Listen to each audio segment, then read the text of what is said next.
Hello everyone, welcome to Sanmarga classes.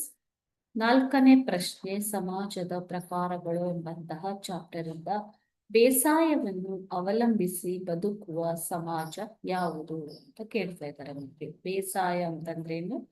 ಕೃಷಿ ಅಲ್ವಾ? ಬೇಸಾಯ ಅಂದ್ರೆ ಕೃಷಿಯನ್ನ ಅವಲಂಬಿಸಿ ಬದುಕುವ ಸಮಾಜ ಯಾವುದು? ಓಕೆನಾ? ಬೇಸಾಯವನ್ನು ಅವಲಂಬಿಸಿ ಬದುಕುವಂತಹ ಸಮಾಜ ಕೃಷಿಕ ಸಮಾಜ.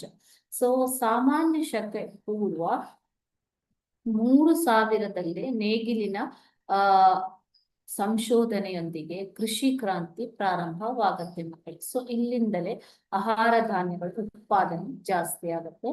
ಅದೇ ರೀತಿ ಜನರು ಒಂದು ಕಡೆ ಸ್ಥಿರವಾಗಿ ನೆಲೆಸೋದಕ್ಕೆ ಪ್ರಾರಂಭ ಮಾಡ್ತಾರೆ. ಬೇಸಾಯ ಮಾಡುವ ಸಲುವಾಗಿ ಸ್ಥಿರವಾಗಿ ನೆಲೆಸಲು ಪ್ರಾರಂಭ ಮಾಡ್ತಾರೆ. ಓಕೆನಾ? ಇವು ಕೃಷಿ ಸಮಾಜ. ಇವು ಬೇಸಾಯವನ್ನೇ ಅವಲಂಬಿಸಿ ಬದುಕುವಂತಹ ಸಮಾಜವೇ ಕೃಷಿ ಸಮಾಜ. Thank you.